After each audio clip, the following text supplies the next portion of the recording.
Baik saudara, kita kemarin sudah selesai.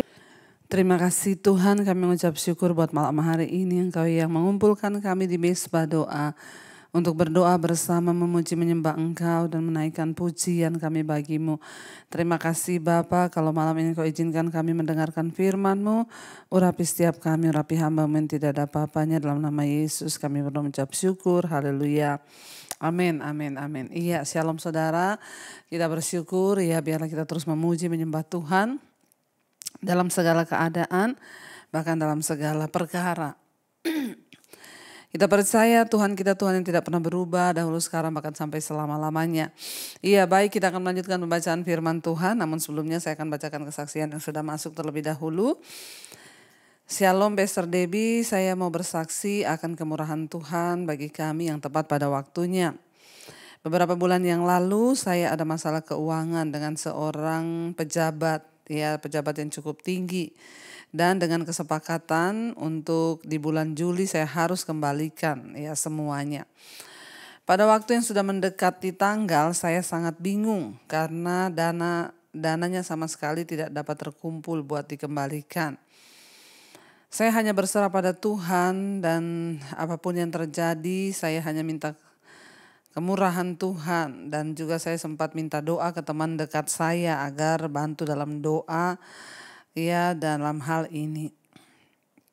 Tiba-tiba pada saat itu ada seorang teman yang langsung ya menawarkan pertolongan. Dia bilang pakai uang saya saja dulu, kamu selesaikan, nanti kamu mencicil kepada saya setiap bulan.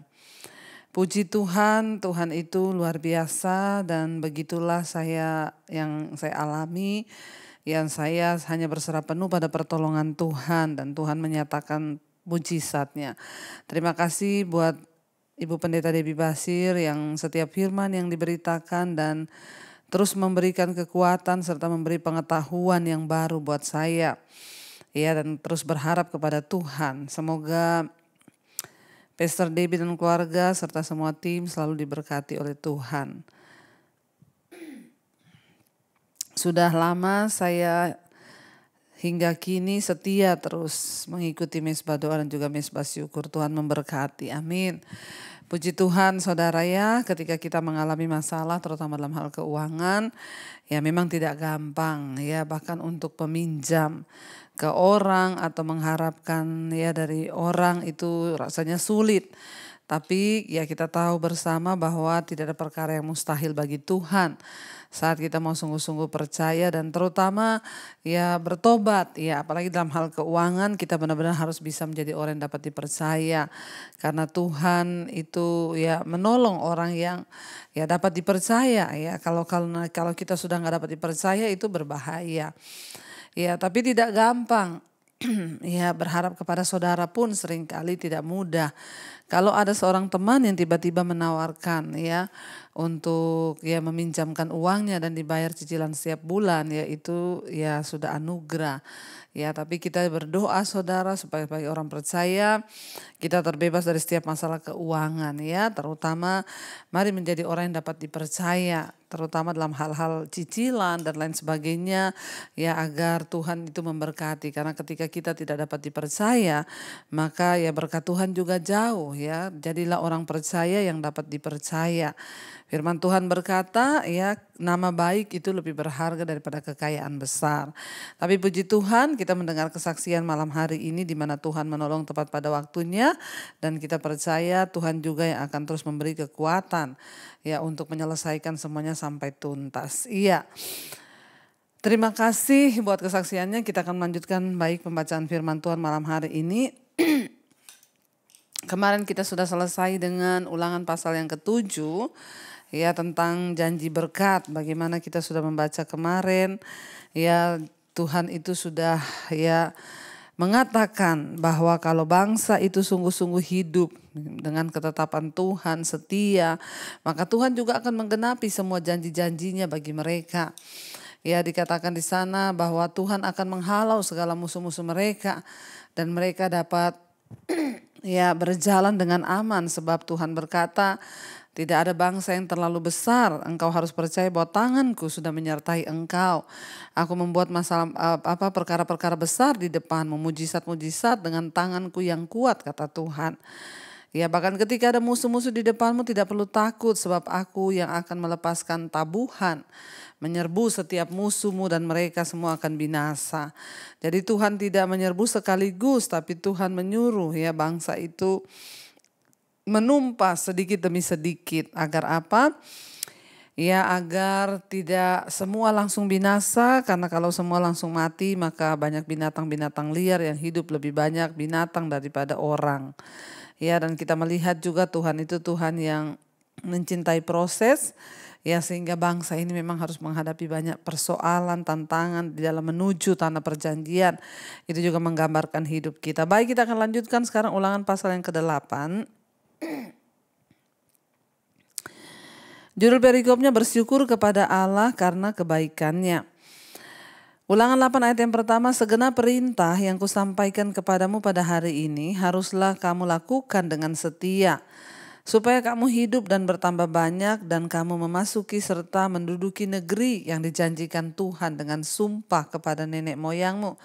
Ingat, Tuhan sekali lagi mengingatkan bangsa itu agar melakukan semua perintah Tuhan dengan setia. Ya, jadilah orang-orang yang setia sampai pada garis akhir.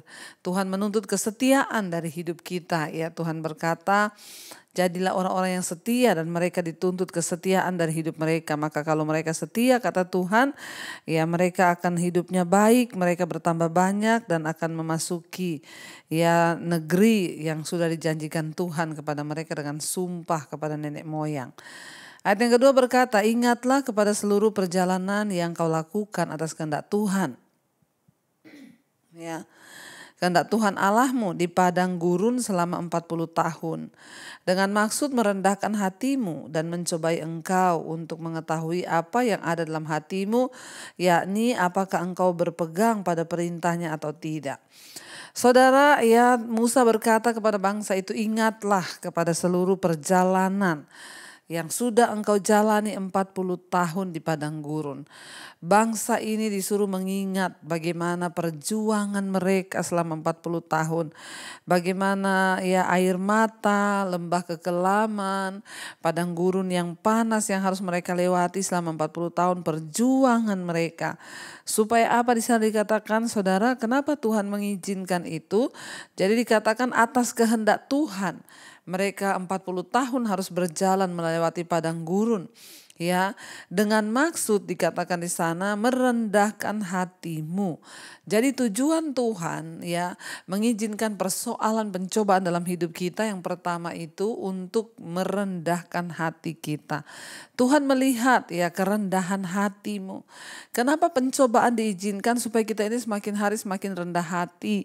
Ya, orang yang rendah hati di hadapan Tuhan selalu berkata, Tuhan engkaulah segala-galanya, engkau yang terbaik Tuhan. Aku percaya rencanamu itu yang terbaik. Aku mau menghormati Tuhan. Mari kita hidup dengan rendah hati di hadapan Tuhan, bahkan di hadapan sesama. Dikatakan di sini Tuhan mengizinkan bangsa itu masuk 40 tahun di padang gurun mengalami penderitaan dengan maksud apa? Yang pertama, merendahkan hatimu. Ya, jadi saudara, Tuhan mencari orang-orang yang rendah hati. Bangsa Israel diizinkan mengalami 40 tahun perjuangan di padang gurun. Sebenarnya tujuannya hanya satu. Tuhan ingin bangsa itu menjadi bangsa yang rendah hati. Sebab Tuhan menentang orang yang sombong. Kalau kita mau melihat peninggian Tuhan, kalau kita mau diangkat oleh Tuhan, mari kita jadi orang-orang yang rendah hati, saudara. Tanggalkan semua kedagingan, gak usah minta dihormati, gak usah minta dihargai. Ya, belajar melepaskan pengampunan, menerima segala proses, menerima segala keadaan. Ya, itu namanya kita menjadi orang-orang yang rendah hati di hadapan Tuhan. Dan dikatakan di sana Tuhan berkata, ya semua itu diizinkan Tuhan terjadi hanya satu tujuannya, yaitu dengan maksud apa? Merendahkan hatimu. Ya, sebab Tuhan mencintai orang-orang yang rendah hati, tetapi orang yang tinggi hati direndahkannya, tapi orang yang rendah hati ditinggikannya. Jadi ingat, rendah hati ditinggikan Tuhan, tinggi hati direndahkan Tuhan. Ya, kita mau pilih yang mana? Kalau kita ingin ditinggikan, rendahkan hatimu. Kalau ingin direndahkan, ya tinggikan hatimu. Jadi ingat ya prinsip Tuhan, rendah hati ditinggikan, tinggi hati direndahkan. Ya, sebab Tuhan tahu meninggikan orang-orang yang rendah hati. Lalu dikatakan di sana tujuan yang kedua adalah apa? Yang pertama dengan maksud merendahkan hatimu, yang kedua mencobai engkau, ya. Kenapa Tuhan mengizinkan mereka itu dicobai? Ternyata di sana dikatakan untuk mengetahui apa yang ada dalam hatimu, yakni apakah engkau berpegang pada perintahnya atau tidak. Ya, jadi ternyata pencobaan, masalah itu akan mengeluarkan isi hati seseorang yang sesungguhnya. Ya, lewat masalah ketahuan hati orang itu. Lewat pencobaan ketahuan apa yang ada dalam diri orang itu. Lewat persoalan kualitas iman seseorang itu teruji. Apa yang ada di dalam hatinya. Tuhan berkata, apakah yang ada dalam hatimu itu, yaitu kesetiaan. Untuk engkau setia berpegang pada perintahnya atau tidak, ya. Jadi untuk mengetahui apa yang ada dalam hatimu. Ya, ternyata pencobaan, masalah, pergumulan, ya, itu akan membuat kita melihat, ya, apa yang ada dalam isi hati seseorang. Makanya saudara, ya, ketika rumah tangga juga diuji, terlihatlah di situ, ya. Ketika sebuah hubungan diuji, terlihatlah apa yang ada dalam hati orang. Orang mau berpura-pura manis, saudara. Itu akan teruji ketika ada masalah. Ya, coba kalau ada orang datang kepada kita mengaku teman atau sahabat. Tapi sahabat sejati itu teruji ketika ada masalah. Apakah isi hatinya itu benar tulus atau tidak? Nah, kalau isi hatinya tidak tulus, maka masalah akan membuat dia jauh dari kita. Tapi kalau orang-orang yang hatinya tulus, justru sebuah masalah itu akan menguji ketulusannya. Ya, sama Tuhan juga begitu, saudara. Kenapa Tuhan izinkan pencobaan kepada bangsa Israel? Ya, Tuhan mau lihat apa yang ada dalam hati mereka. Apakah selama ini mereka mengasihi Tuhan dengan tulus atau tidak? Ternyata ketika diizinkan mengalami pencobaan di padang gurun, mereka langsung menyalahkan Tuhan. Mereka langsung tidak percaya kepada Tuhan. Mereka bahkan berkata, kenapa kami dibawa ke Mesir, ke tanah perjanjian untuk dibunuh di padang gurun? Mending kami ada di Mesir.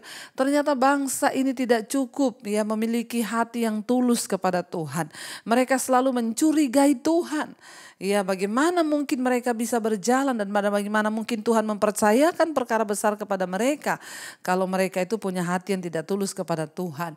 Saudara, ya, masalah akan membuat hati orang teruji. Masalah akan membuat, ya, manusia itu terlihat siapa dia sesungguhnya. Karena itu Tuhan berkata juga di sini, ya, aku ingin melihat apa yang ada dalam hati mereka. Apakah mereka sungguh-sungguh percaya kepada perintahku, berpegang kepada perintahku atau tidak. Ya, ayat yang ketiga dikatakan, jadi ia merendahkan hatimu, membiarkan engkau lapar dan memberi engkau makan mana yang tidak kau kenal dan juga tidak dikenal oleh nenek moyangmu, untuk membuat engkau mengerti bahwa manusia hidup bukan dari roti saja, tetapi manusia hidup dari segala yang diucapkan Tuhan. Saudara, ya, Tuhan harus merendahkan hati mereka dengan cara membiarkan mereka lapar. Ya, dan disitulah karena mereka berpikir bahwa mereka harus makan roti. Mereka sudah terbiasa di Mesir hidup dengan makan roti. Kita juga di Indonesia mungkin sudah terbiasa hidup dengan makan nasi. Ya, di sini Tuhan berkata, ya, kalau engkau mengikut Tuhan, maka engkau akan melihat bahwa manusia hidup bukan hanya dari roti saja, tetapi dari setiap yang Tuhan ucapkan. Dan apa yang Tuhan ucapkan itu terjadi. Tuhan berkata apa? Turunlah mana dari langit. Itu makanan yang mereka gak pernah tahu. Bahkan sampai hari ini tidak ada yang tahu mana itu seperti apa. Ya, kenapa saudara? Di sini membuktikan kepada kita bahwa ketika Tuhan yang berucap, sudah kita ini tanggalkan semua pola-pola lama kita. Orang berkata dulu di Mesir kami makan nasi, berpuluh-puluh tahun kami hidup makan nasi. Tapi ternyata Tuhan berkata, kali ini engkau tidak akan makan nasi, ada mana yang akan turun dari langit. Siapa yang mengerti mana itu apa? Bahkan sampai hari ini kita nggak tahu mana itu apa. Itu adalah makanan yang diucapkan Tuhan dan mengenyangkan mereka. Jangan takut, hari ini kita hidup bukan hanya dari beras atau nasi saja. Tuhan sanggup ketika dia berucap, ketika dia berfirman, maka itu akan terjadi. Ya, Tuhan mengizinkan mereka mengalami semua itu untuk merendahkan hati mereka yang sombong. Ya, dengan angkuh mereka berpikir Tuhan tidak sanggup memelihara mereka, saudara. Ya, jadi dia merendahkan hati mereka. Ayat yang keempat, pakaianmu tidaklah menjadi buruk di tubuhmu dan kakimu tidaklah menjadi bengkak selama 40 tahun ini. Maka haruslah engkau insyaf, ya, bahwa Tuhan Allahmu mengajari engkau seperti seorang mengajari anaknya. Berulang-ulang Tuhan menyampaikan, ya, bahwa ya Tuhan itu mengasihi mereka, bahwa Tuhan itu mencintai mereka. Ya, bahwa Tuhan itu melihat hidup mereka. Tapi ya itulah saudara, ya tetap ketidakpercayaan itu selalu ada di hati mereka. Ya, bahkan ya seringkali saudara, mudah bagi kita untuk menganggap perlindungan Allah itu sebagai hal yang biasa, yang sudah semestinya demikian. Kita jarang menghiraukan atau mengucap syukur kepada Allah bila ya kita mengalami hal-hal yang kelihatannya biasa. Ya, kita berpikir bahwa kita ini hidup memang sudah seperti ini kita hidup. Ya, saya ini bangun pagi bernapas ya memang harus seperti itu. Kita lupa bahwa banyak orang bangun pagi sudah nggak bisa bernapas. Kita lupa bersyukur, Tuhan kalau bangun pagi aku bernapas nih, puji Tuhan itu anugerah-Mu. Ya, seringkali kita merasa ya memang saya bangun pagi harus bernapas, memang harus seperti itu. Tapi kalau terjadi sesuatu yang lain kita nggak tahu, makanya belajarlah bersyukur. Orang yang bersyukur kepada Tuhan, orang yang mengakui Tuhan dalam hidupnya.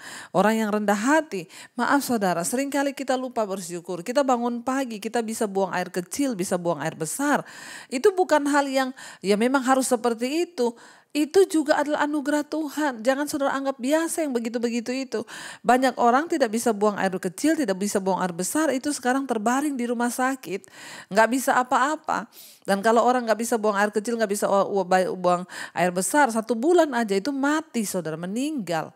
Nah, kita ini jarang bersyukur, merasa bahwa ya semua itu yang terjadi memang seperti itu. Ya, saya bangun pagi itu memang seperti itu. Ya, buang air besar, buang air kecil. Saudara, kita harus berkata bahwa semua hanya karena anugerah. Ya, bangsa Israel merasa ya semuanya itu ya memang harus seperti itu. Dan mereka tidak benar-benar ya insyaf. Tuhan berkata ya harusnya kamu insyaf. Ya, ketika kamu itu melihat bahwa Tuhan itu menyertai engkau. Pakaianmu tidak menjadi buruk di badanmu, kakimu tidak bengkak engkau berjalan di padang gurun. Ya, mereka berpikir ya memang harus seperti itu, tapi sebenarnya saudara, ya kita lihat itu adalah perkara yang luar biasa. Ya, mereka berjalan 40 tahun, pakaiannya tidak rusak. Ya, itu kan sesuatu yang dahsyat, kaki mereka tidak bengkak. Ya, pakaiannya tidak menjadi tua. Ya, dan tapi bagi bangsa Israel itu adalah perkara yang biasa, sehingga mereka itu tidak lagi ya bersyukur dan tidak lagi berkata seorang kepada yang lain, harusnya kita ini ajaib ya Tuhan ya. Bahasa kita berjalan nih 40 tahun ya, kaki kita nggak bengkak, baju kita nggak sobek, memang Tuhan tuh dahsyat. Tapi mereka tidak mengucapkan itu karena mereka merasa ya memang harus demikian. Ya, mereka marah dan marah ketika ada sesuatu yang mereka nggak dapatkan. Saudara, biarlah dari mulut kita hari-hari ini ketika kita bersama dengan teman, mari kita selalu berkata, iya ya Tuhan tuh baik loh. Kalau mau dipikir-pikir kita ini masih bisa bangun, kita masih bernapas, itu tuh semua hanya karena anugerah Tuhan. Ini bukan perkataan yang biasa, ini adalah satu tanda kita ini rendah hati dan menganggap Tuhan itu segala-galanya bagi kita ya saudara. Firman Tuhan berkata harus ya, oleh sebab itu haruslah engkau ya harusnya kamu tuh insyaf. Maka haruslah engkau insyaf bahwa Tuhan Allahmu mengajari engkau seperti seorang yang mengajari anaknya. Oleh sebab itu haruslah engkau berpegang pada perintah Tuhan Allahmu dengan hidup menurut jalan yang ditunjukkannya dan dengan ya takut akan Dia. Sudah seharusnya kita hidup berpegang pada firman Tuhan. Orang-orang yang rendah hati, orang-orang yang hidup berpegang pada firman Tuhan. Orang yang sombong yang akan direndahkan. Mereka yang tidak mengindahkan firman, gak mau berpegang pada firman Tuhan. Ya, dikatakan di sana, sebab Tuhan Allahmu membawa engkau masuk ke dalam negeri yang baik, suatu negeri dengan sungai, mata air, danau yang keluar dari lembah-lembah dan gunung-gunung. Suatu negeri dengan gandum dan jelainya, dengan pohon anggur, pohon ara, pohon delima. Suatu negeri dengan pohon zaitun dan madunya. Ya, suatu negeri di mana engkau akan makan roti dan tidak usah berhemat, di mana engkau tidak akan kekurangan apapun. Suatu negeri yang batunya mengandung besi dan dari gunungnya akan kau gali tembaga. Dan engkau akan makan dan akan kenyang. Dikatakan di sana, maka engkau akan memuji Tuhan Allahmu karena negeri yang baik yang telah diberikannya kepadamu. Saudara, apa yang tidak Tuhan berikan? Tidak ada dalam hidup kita ini yang tidak kita terima dari Tuhan. Semua yang bisa kita nikmati hari ini adalah yang kita terima dari Tuhan. Gak ada satupun yang kita gak terima dari Tuhan. Ya, semua kita terima dari Tuhan, saudara. Ya, biarlah kita ini mau bersyukur. Makanya dikatakan, saudara, ya mari kita terus bersyukur kepada Tuhan. Dikatakan, dan engkau akan makan dengan kenyang, maka engkau akan memuji Tuhan Allahmu karena negeri yang baik yang diberikannya kepadamu.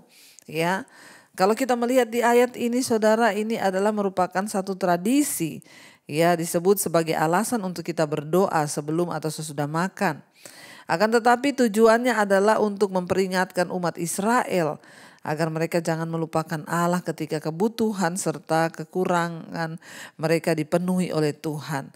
Saudara, biarlah doa-doa kita ketika ada di meja makan itu berfungsi sebagai pengingat senantiasa bagi kita mengenai kebaikan Tuhan kepada kita, yang mengenai kita ini dicukupkan makanan itu semua. Makanya kalau saudara mau makan, saudara berdoa. Berdoa itu bukan apa-apa. Berdoa itu untuk apa, saudara? Ya, Tuhan, yang pertama kali kalau kita doa makan tuh, Tuhan terima kasih buat berkat ini. Ya, jangan berdoa cuma Tuhan kuduskan berkat ini, sucikan supaya aku sehat, supaya aku ini, supaya ini. Isinya doa tuh kayaknya kok kita memerintah Tuhan terus ya. Tapi kita berdoa tuh seharusnya, Tuhan terima kasih. Aku tuh bisa makan hari ini karena Tuhan, karena anugerah Tuhan, bukan karena kekayaanmu. Seberapapun uangmu, engkau harus bersyukur ketika makan. Artinya apa? Ya, semua karena anugerahmu aku bisa makan ini ya. Jadi doa makan itu pengingat kepada kita untuk ingat bahwa kita ini semua kita dapat dari Tuhan itu hanya karena anugerah.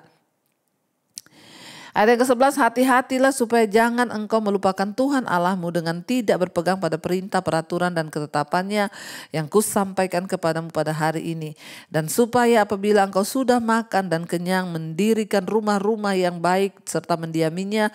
Dan apabila lembu sapimu dan kambing dombamu bertambah banyak dan emas serta perakmu bertambah banyak dan segala yang ada padamu bertambah banyak, janganlah engkau tinggi hati sehingga engkau melupakan Tuhan Allahmu yang membawa engkau keluar dari tanah Mesir, dari rumah perbudakan. Ingat, saudara, Tuhan menentang orang yang sombong, dan di sini dikatakan Tuhan mewanti-wanti, memperingatkan bangsa ini, jangan engkau lupa melakukan firman-Ku, hidup takut akan Tuhan, setia kepada Tuhan, berpegang pada perintahnya.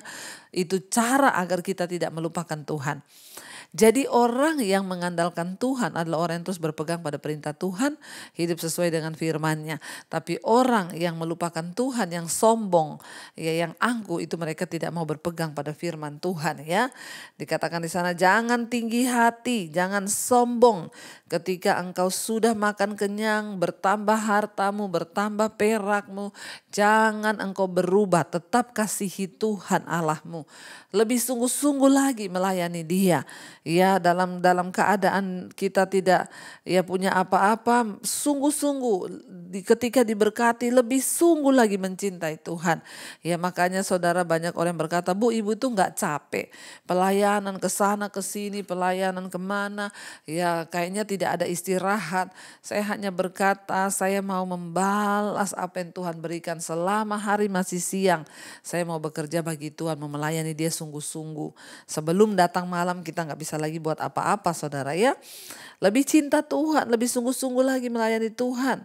Ya, dan supaya engkau ya dikatakan kalau sudah makan kenyang, punya harta, punya rumah, jangan engkau tinggi hati, jangan engkau sombong. Dan yang memimpin engkau melalui padang gurun dikatakan, ingat ya, jangan engkau tinggi hati sehingga engkau melupakan Tuhan Allahmu yang membawa engkau keluar dari tanah Mesir, dari tanah rumah perbudakan, dan yang memimpin engkau melalui padang gurun yang besar dan dahsyat itu dengan ular-ular yang ganas serta kalajengkingnya dan tanahnya yang gersang yang tidak ada air. Dia yang membuat air keluar bagimu di gunung batu yang keras dan yang di padang gurun memberi engkau makan mana yang tidak kau kenal dan nenek moyangmu. Dia supaya direndahkannya hatimu dan dicobainya engkau hanya untuk berbuat baik kepadamu. Akhirnya ya maka janganlah kau katakan dalam hatimu, kekuasaanku dan kekuatanku, tangankulah yang membuat aku memperoleh kekayaan ini. Tetapi haruslah engkau ingat kepada Tuhan Allahmu, sebab Dialah yang memberikan kepadamu kekuatan untuk memperoleh kekayaan dengan maksud untuk meneguhkan perjanjian yang diikrarkannya dengan sumpah kepada nenek moyangmu seperti sekarang ini. Ingat, kalau hari ini engkau kaya, jangan bilang ini karena kuatku, oh karena kepinteranku, karena kerajinanku. Semua yang kau dapat hari ini karena Tuhan.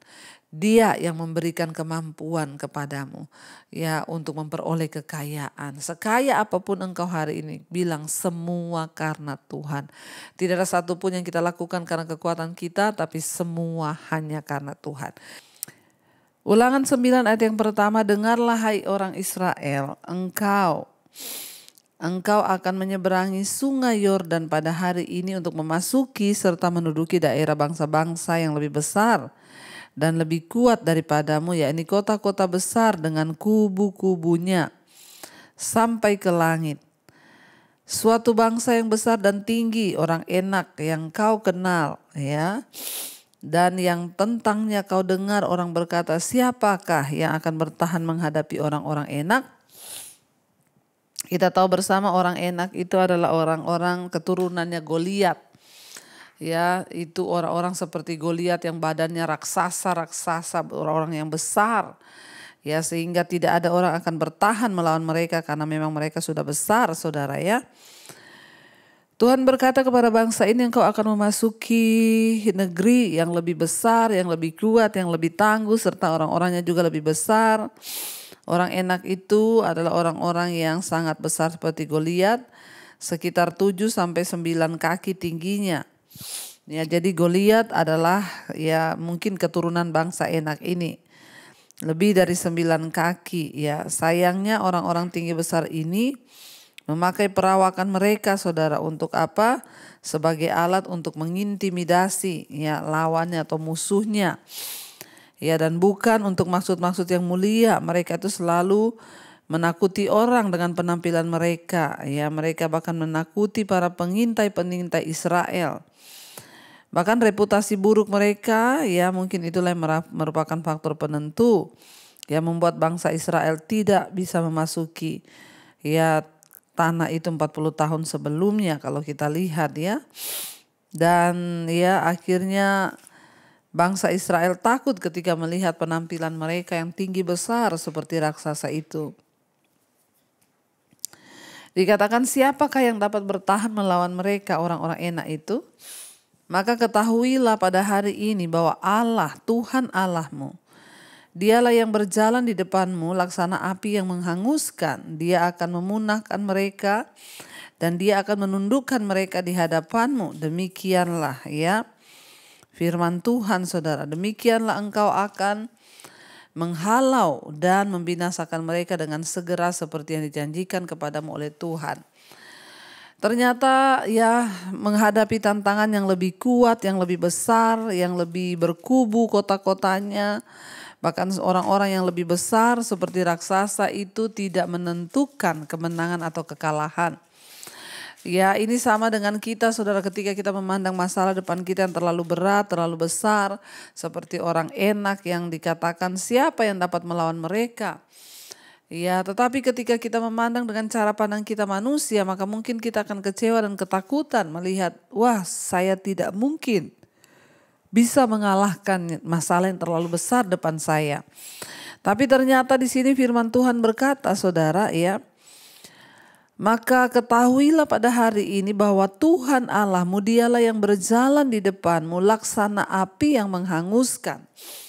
Ingat ketika Tuhan yang berjalan di depan kita, mau sebesar apapun masalah itu, seberat apapun tantangannya, ya segede apapun rintangan yang menghadapi kita, itu bukan masalah asalkan Tuhan berjalan beserta dengan kita. Dikatakan di sana, ya, maka ketahuilah pada hari ini bahwa Tuhan Allahmu dialah yang berjalan di depanmu laksana api yang menghanguskan. Ya, Tuhan itu dikatakan laksana api. Jadi apa masalah kita yang terlalu berat? Apa masalah kita yang terlalu besar, saudara? Orang-orang enak itu telah berhasil menakut-nakuti para pengintai yang 10 orang. Sehingga bayangkan janji Tuhan yang besar tidak bisa diraih pada waktu itu, sehingga mereka harus berputar 40 tahun. Karena akibat dari tidak adanya iman orang Israel melihat orang-orang enak di depan mereka. Padahal Tuhan yang sudah berjanji. Saudara bisa bayangkan mereka membuang waktu 40 tahun lagi. Tinggal besok udah mau masuk. Ya, harus mengulang 40 tahun hanya karena ya tidak ada cukup iman. Mereka tidak bisa melihat janji Tuhan. Mereka tidak bisa melihat siapa yang berjalan depan mereka. Karena terpengaruh dengan penampilan orang-orang enak yang besar. Ingat, para pengintai itu berkata, kita di depan mereka itu hanya seperti belalang. Sebab mereka itu begitu besar dan kita tidak akan mungkin bisa memasuki negeri yang Tuhan janjikan itu. Tapi bangsa ini lupa siapa yang menjanjikannya. Bukan manusia tetapi Tuhan yang menjanjikannya. Saudara, kita bisa mengambil satu pengalaman dari firman ini. Ingat, seberapa besar pun masalah yang di depanmu, seberapa hebat pun saudara yang menghadang di depanmu, jangan engkau tertipu dengan apa yang kau lihat dengan mata. Mungkin engkau sekarang berkata, aduh masalah di depanku terlalu berat, aduh keuanganku gak bisa lagi, aduh utangku terlalu gede. Tapi malam ini saya mau berkata, angkat imanmu, percayalah kepada Tuhan sebab Dia yang sanggup. Dikatakan kalau Dia berjalan di depan kita, maka tidak ada perkara yang mustahil. Tuhan yang akan meluruskan jalan kita, Dia yang akan menghanguskan setiap rintangan-rintangan yang ada di depan saudara dan saya. Karena itu tetaplah percaya kepada Dia. Dikatakan Tuhan seperti api, Dialah yang akan berjalan di depanmu. Laksana api yang menghanguskan. Dikatakan Dia akan memusnahkan ya mereka dan Dia akan menundukkan mereka di hadapanmu. Demikianlah engkau. Dia akan menghalau dan membinasakan mereka dengan segera. Seperti yang dijanjikan kepadamu oleh Tuhan. Saudara, dengan kekuatan kita tidak mungkin. Dengan kekuatan bangsa Israel, tidak mungkin mereka bisa menduduki negeri itu. Negeri yang lebih kuat, negeri yang lebih berkubu dan orang-orang enak yang begitu banyak di dalamnya. Tidak mungkin secara manusia orang Israel bisa mendudukinya. Tapi karena Tuhan berjalan bersama mereka, akhirnya mereka mampu. Jangan kecilkan Tuhanmu. Jangan kecilkan ya kuasa Tuhan hanya karena masalah yang begitu besar depan kita. Percayalah Tuhan beserta dengan kita dan Dia akan melakukan segalanya bagi kita. Ayat yang keempat, janganlah engkau berkata dalam hatimu apabila Tuhan Allahmu telah mengusir mereka dari hadapanmu, karena jasa-jasakulah Tuhan membawa aku masuk menduduki negeri ini. Padahal karena kefasikan bangsa-bangsa itulah Tuhan menghalau mereka dari hadapanmu. Saudara, ya, Tuhan ingatkan lewat Musa, bilang kepada bangsa Israel, ketika engkau masuk jangan berkata itu semua karena jasamu. Ya, tidak ada sedikit pun jasa kita, semua karena kemurahan Tuhan. Ya semua hanya karena pemberian Tuhan. Jangan berpikir karena kebaikan kita, karena jasa kita, karena hebatnya kita. Ya mari kita minta ampun kalau seringkali kita berpikir karena kehebatan kita. Tapi semua karena anugerah Tuhan yang memberikan kita anugerahnya saudara. Dikatakan di sana ya ayat yang kelima. Bukan karena jasa-jasamu atau karena kebenaran hatimu engkau masuk menduduki negeri mereka. Tetapi karena kefasikan bangsa-bangsa itulah Tuhan ya dikatakan Allah menghalau mereka dari hadapanmu. Dan supaya Tuhan menepati janji yang diikrarkannya dengan sumpah kepada nenek moyangmu yakni Abraham, Ishak dan Yakub. Ya jadi ketahuilah bahwa bukan karena jasa-jasamu Tuhan Allahmu memberikan kepadamu negeri yang baik itu untuk diduduki. Sesungguhnya engkau bangsa yang tegar tengkuk. Ingat, ya Tuhan mengingatkan lagi kepada mereka. Bukan karena jasa-jasamu tetapi semua karena anugerah Tuhan. Ya jadi saudara ya Tuhan itu mengingatkan kepada bangsa ini agar mereka itu tidak murtad, agar mereka itu tidak beranggapan tinggi hati dan sombong, menganggap karena jasa mereka lah mereka bisa masuk ke negeri itu. Ya Tuhan bilang ingatkan kepada mereka, kalau mereka bisa memasuki semua karena anugerah Tuhan. Saudara, apapun yang kita alami hari ini, apapun kebanggaan kita. Mungkin hari ini engkau berkata aku sukses, mungkin hari ini apapun itu. Jangan pernah berkata semua ini karena jasaku. Tapi mari kita belajar berkata semua ini hanya karena anugerah Tuhan bagiku. Tidak ada satupun yang kita dapat karena kebaikan kita. Tapi semua hanya karena kebaikan Tuhan. Ayat yang ketujuh, ingatlah janganlah lupa bahwa engkau sudah membuat Tuhan Allahmu gusar di padang gurun. Sejak engkau keluar dari tanah Mesir sampai kamu tiba di tempat ini. Kamu menentang Tuhan. Di Horeb kamu sudah membuat Tuhan gusar, bahkan Tuhan begitu murka kepadamu sehingga ia mau memusnahkan kamu. Ya, saudara, ya kalau kita melihat di sini firman Tuhan dikatakan bahwa bangsa itu membuat Tuhan gusar. Lo bisa lo ya, manusia itu membuat Tuhan gusar. Artinya apa saudara? Ya melihat ketidaktaatan mereka. Sehingga pada akhirnya dikatakan Tuhan murka ya terhadap kamu sehingga ia mau memusnahkan kamu. Ya bayangkan saudara karena kedegilan hati bangsa ini, kekerasan hati mereka, ketidaktaatan mereka ya sehingga membuat Tuhan itu dikatakan gusar bahkan ingin membinasakan mereka. Ayat yang ke-9, setelah aku mendaki gunung untuk menerima loh-loh batu, loh-loh perjanjian yang diikat Tuhan dengan kamu, maka aku tinggal 40 hari 40 malam lamanya di gunung itu. Roti tidak kumakan dan air tidak kuminum. Tuhan memberikan kepadaku kedua loh batu yang ditulisi jari Allah, di mana ada segala firman yang diucapkan ya Tuhan kepadamu di gunung itu dari tengah-tengah api pada hari perkumpulan. Saudara, kalau kita melihat di sini Musa berkata ya bahwa Tuhan memanggil dia naik ke atas gunung untuk menyerahkan firman Allah yang ditulis oleh Allah sendiri. Dua loh batu yang diberikan Tuhan. Ya, dan dikatakan di sana Musa berkata 40 hari 40 malam lamanya di gunung itu Musa berpuasa. Ya, dia ada di sana. Dia bilang roti tidak kumakan dan air tidak kuminum. Bayangkan saudara ya, mungkin secara manusia ini tidak bisa. Tapi kalau kekuatan dari Tuhan ya itu yang memungkinkan. Kenapa? Sebab Tuhan adalah Tuhan yang sanggup melakukan segala perkara. Ya sekalipun secara manusia mungkin dia tidak mampu, tidak makan roti dan tidak minum air selama 40 hari 40 malam. Ya namun kekuatan Tuhan akan memampukan. Itulah yang namanya ya kuasa adikodrati yang tidak bisa diterima dengan akal sehat. Tidak mungkin manusia itu gak makan gak minum, tetapi itu terjadi. Dan dikatakan Tuhan memberikan kepadaku kedua loh batu yang ditulisi jari Allah, di mana ada segala firman yang diucapkan ya oleh Tuhan sendiri saudara ya. Di dalam loh batu itu Tuhan menulis sendiri dengan jarinya. Bayangkan, ini satu peristiwa yang sangat dahsyat. Ya, Tuhan menulis sendiri dengan jarinya semua firman itu. Lalu disampaikan kepada umat itu. Musa harus menyampaikan kepada mereka.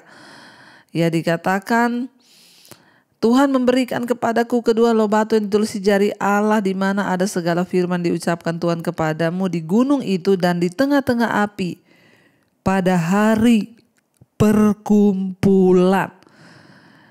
Sesudah lewat 40 hari, 40 malam itu, maka Tuhan memberikan kepadaku kedua loh batu, loh perjanjian itu. Lalu berfirmanlah Tuhan kepadaku, bangunlah, turunlah dan segera dari sini, dengan segera dari sini, sebab bangsamu yang kau bawa keluar dari Mesir telah berlaku busuk. Mereka segera menyimpang dari jalan yang kuperintahkan kepada mereka, sehingga mereka telah membuat patung tuangan. Jadi ketika Musa lagi naik bertemu dengan Tuhan untuk mendapatkan firman yang ditulisi sendiri oleh jari Allah, bangsa Israel di bawah sibuk membuat patung ya untuk mereka sembah. Bayangkan, Musa sedang naik dan mereka sedang sibuk membuat patung tuangan ya. Tuhan bilang cepat turun ya, sebab mereka sudah berlaku busuk. Dan mereka segera menyimpang dari jalan yang kuperintahkan kepada mereka. Dan mereka telah membuat patung tuangan. Ya, memang bangsa ini sebentar saja saudara, kehilangan Musa sudah berlaku yang aneh-aneh. Ya, dikatakan di sana lagi Tuhan berfirman kepadaku, ayat yang ke-13. Lagi Tuhan berfirman kepadaku, telah kulihat bangsa ini dan sesungguhnya mereka adalah bangsa yang tegar tengkuk. Bangsa yang keras kepala ya. Biarkanlah aku, maka aku akan memunahkan mereka dan menghapuskan nama mereka dari kolong langit. Tetapi daripadamu akan kubuat suatu bangsa yang lebih berkuasa dan lebih banyak daripada bangsa ini. Setelah itu berpalinglah aku lalu turun dari gunung yang sedang menyala itu dengan kedua loh perjanjian di kedua tanganku. Jadi saudara, kita melihat di sini ya. Ketika Tuhan berkata, biarkanlah aku, ya aku akan menghapus nama mereka dari kolong langit. Ya, tetapi daripadamu akan kubuat suatu bangsa yang lebih berkuasa. Musa memakai semua kekuatannya saudara untuk meyakinkan bangsa itu. Ya, lihat ya. Dan betapa luar biasa kemurtatan mereka. Baru saja Musa naik ke gunung menyuruh mereka tunggu di bawah. Untuk Musa bertemu dengan Tuhan dan menerima loh batu, tapi mereka sudah menyakiti hati Tuhan. Ya. Dan saudara, kita melihat ya, sehingga dikatakan di sana ketika Tuhan ya sedang bertemu dengan Musa di dalam api saudara ya. Dan mereka ini kan sudah bolak-balik melihat kemurkaan Tuhan. Ya, Tuhan bisa menyambar, mereka bisa mati. Tetapi bangsa ini memang tidak punya takut akan Allah. Sebentar saja mereka sudah berkhianat terhadap Tuhan. Sebentar saja mereka sudah membuat patung untuk mereka sembah. Ya, jadi betapa membuat hati Tuhan tuh melihat bangsa ini ya luar biasa saudara. Musa segera turun saudara, dan dikatakan di sana Tuhan berkata, biarkan aku akan musnahkan mereka. Setelah itu berpalinglah aku, kata Musa, lalu turun dari gunung yang sedang menyala itu dengan kedua loh perjanjian di kedua tanganku. Ayat 16, lalu aku menyaksikan bahwa sesungguhnya kamu telah berbuat dosa terhadap Tuhan Allahmu. Kamu telah membuat suatu anak lembu tuangan. Kamu telah segera menyimpang ya dari jalan yang diperintahkan Tuhan kepadamu. Maka kupeganglah kuat-kuat kedua loh itu. Ya, dikatakan dan kulemparkan dari kedua tanganku ya. Jadi bayangkan saking Musa itu emosi saudara. Ya, lalu dia melempar dua loh batu yang dari Tuhan itu, yang ditulis sendiri oleh jari Tuhan. Ya, maka kupegang kuat-kuat kedua loh itu, kulemparkan dari kedua tanganku, kupecahkan di depan matamu. Sesudah itu aku sujud di hadapan Tuhan 40 hari 40 malam lamanya.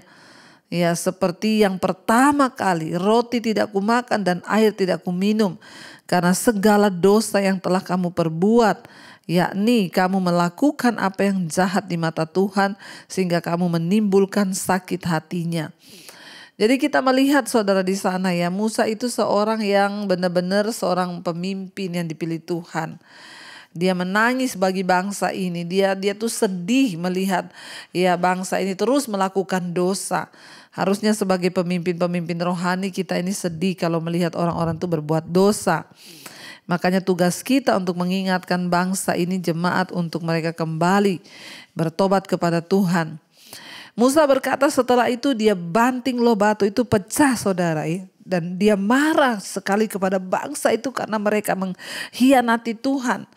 Dan dikatakan di sana akhirnya dia berpuasa lagi 40 hari 40 malam lagi. Ya, dan dia tidak makan dan tidak minum air. Ya, karena segala dosa yang telah kamu perbuat, yakni kamu melakukan apa yang jahat di mata Tuhan sehingga kamu menimbulkan sakit hatinya. 19. Sebab aku gentar karena murka dan kepanasan amarah yang ditimpakan Tuhan kepadamu sampai ia mau memunahkanmu. Jadi Musa tuh takut. Ya, karena Tuhan sudah berkata, aku akan memusnahkan bangsa ini. Musa memohon belas kasihan Tuhan, dia berpuasa agar bangsa itu tidak dilenyapkan. Ya, di sana dikatakan, ya sebab aku gentar karena murka dan kepanasan amarah yang ditimpakan Tuhan kepadamu sampai ia mau memusnahkan kamu, tetapi sekali ini pun Tuhan mendengarkan aku. Saudara, ya dalam catatan tentang peristiwa ini dalam Keluaran 32, ya tampak seakan-akan Musa ini ya bertindak langsung, yakni menghancurkan anak lembu emas menjadi bubuk dan memaksa bangsa itu minum air yang telah dicampurkan. Kalau kita melihat saudara ya, di sana ya Musa itu marah sekali. Ya, lalu itu dia datang kepada Tuhan, lalu dia bersujud di hadapan Tuhan. Dia meminta kepada Tuhan ya, dan dia memohon agar Tuhan itu mengampuni bangsa itu. Dan kita tahu bersama ya, akhirnya Musa itu memaksa bangsa itu untuk menghancurkan semua patung-patung yang mereka buat. Ya, di sana kita sudah belajar dulu saudara, ini di kitab Keluaran ya. Kisah ini karena ini ulangan jadi diulangi lagi. Tuhan itu akan memusnahkan bangsa itu dan Musa itu takut kalau sampai benar-benar murka Tuhan itu turun. Makanya dia berpuasa 40 hari 40 malam. Ya, dia meminta kepada Tuhan, dia bersyafaat untuk bangsa itu. Dan dia berkata, sekali ini lagi Tuhan itu mau mendengarkan aku. Ayat 20, juga kepada Harun Tuhan begitu murka hingga ia mau membinasakannya. Maka pada waktu itu aku berdoa untuk Harun juga. Tetapi hasil perbuatanmu yang berdosa, yakni anak lembu itu, ku ambil, ku bakar, ku hancurkan dan ku giling baik-baik sampai halus menjadi abu. Lalu abunya ku lemparkan ke dalam sungai yang mengalir turun dari gunung. Ya, juga di Tabera, di Masa dan di Kirbot Taawa. Kamu selalu membuat Tuhan gusar. Dan ketika Tuhan menyuruh kamu pergi dan dari Kades Barnea dengan berfirman, majulah dan duduki negeri yang kuberikan kepadamu itu, maka kamu menentang titah Tuhan Allahmu. Kamu tidak percaya kepadanya dan tidak mendengarkan suaranya. Bahkan kamu menentang Tuhan sejak aku mengenal kamu. Maka aku sujud di hadapan Tuhan 40 hari 40 malam lamanya. Aku sujud karena Tuhan telah berfirman akan memunahkan kamu. Ya saudara, lihat Musa itu terbeban. Musa itu meminta agar Tuhan itu tidak membinasakan mereka. Sebab ya mereka ini benar-benar sudah menjadi bangsa yang keras kepala. Ya, dan akhirnya Musa membinasakan semua lembu-lembu tuangan itu. Ya, dan Musa memohon kepada Tuhan untuk mengampuni. Dia puasa 40 hari 40 malam. Tidak makan, tidak minum. Ya, dan dia memohon anugerah Tuhan. Dan aku berdoa kepada Tuhan, kataku, ya Tuhan Allah, janganlah musnahkan umat milikmu sendiri yang kau tebus dengan kebesaranmu dan yang kau bawa keluar dari Mesir dengan tangan yang kuat. Ingatlah kepada hamba-hambamu, kepada Abraham, Ishak dan Yakub. Janganlah perhatikan ketegaran bangsa ini ataupun kefasikannya dan dosanya, supaya negeri dari mana engkau membawa kami keluar, jangan berkata sebab Tuhan tidak dapat membawa mereka masuk ke negeri yang dijanjikannya kepada mereka, dan sebab bencinya kepada mereka maka ia membawa mereka keluar dan untuk membunuh mereka dari padang gurun. Bukankah mereka ini umat milikmu sendiri yang kau bawa keluar dengan kekuatanmu yang besar dan dengan lenganmu yang teracung? Saudara, Musa mengingatkan bangsa itu tentang ketidakpercayaan mereka ketika Tuhan sebelumnya 40 tahun menghukum mereka di padang gurun, hanya karena mereka itu takut untuk bertindak masuk ke tanah Kanaan yang sebenarnya itu Tuhan sudah berjanji engkau akan memiliki, engkau tinggal masuk melangkah, saudara. Tapi mereka takut dan mereka meragukan Tuhan sehingga mereka harus berputar selama 40 tahun lamanya lagi. Saudara, dari sini kita bisa mengambil hikmah, kita bisa belajar bahwa ingat ya, jangan pernah merendahkan Tuhan. Jangan pernah berdosa terhadap Tuhan, apalagi ketika kita memilih untuk melakukan dosa dan tidak menghormati Tuhan. Ya saudara, sangat berat konsekuensinya. Sebab itu mari kita mau sungguh-sungguh percaya bahwa Dia pegang kendali. Kita mau tundukkan kepala, kita renungkan firman ini. Terima kasih Bapa, terima kasih Tuhan. Kami hari ini belajar tentang bagaimana kami harus taat kepada Tuhan, percaya kepada Tuhan. Bangsa ini kemudian diingatkan kembali tentang kemurtatan mereka di Horeb. Ketika Musa sedang bertemu Tuhan untuk membawa dan mengambil hukum loh batu, mereka membuat patung untuk mereka sembah. Kami tidak ingin menyembah yang lain selain kepada Tuhan. Kami tidak ingin menaruh harapan yang lain selain kepada Tuhan. Engkaulah Bapa, Engkaulah Tuhan kami yang sanggup melepaskan kami dari setiap masalah persoalan. Karena itu ajar kami percaya sungguh tangan Tuhan yang kuat yang menopang kami. Berkati setiap rumah tangga, keluarga, suami, istri, anak-anak. Semua hidup takut akan Tuhan, bergantung kepada Tuhan. Biarlah anugerah Tuhan melimpah memberi kekuatan bagi setiap yang membutuhkan. Terima kasih Bapa, kami percaya anugerah-Mu, berkat-Mu melimpah atas hidup kami semua. Karena itu kami membuka hati dan tangan kami untuk menerima berkat. Karena itu terimalah kiranya berkat dari Allah Bapa, cinta kasih Tuhan Yesus Kristus, penyertaan Allah Roh Kudus melimpah atas hidup-Mu mulai hari ini bahkan sampai Tuhan datang kali yang kedua. Nama kita tercatat di dalam kitab kehidupan. Dalam nama Tuhan Yesus yang percaya diberkati Tuhan, katakan bersama amin, amin, amin. Tuhan Yesus memberkati. Shalom dan Immanuel, saudara.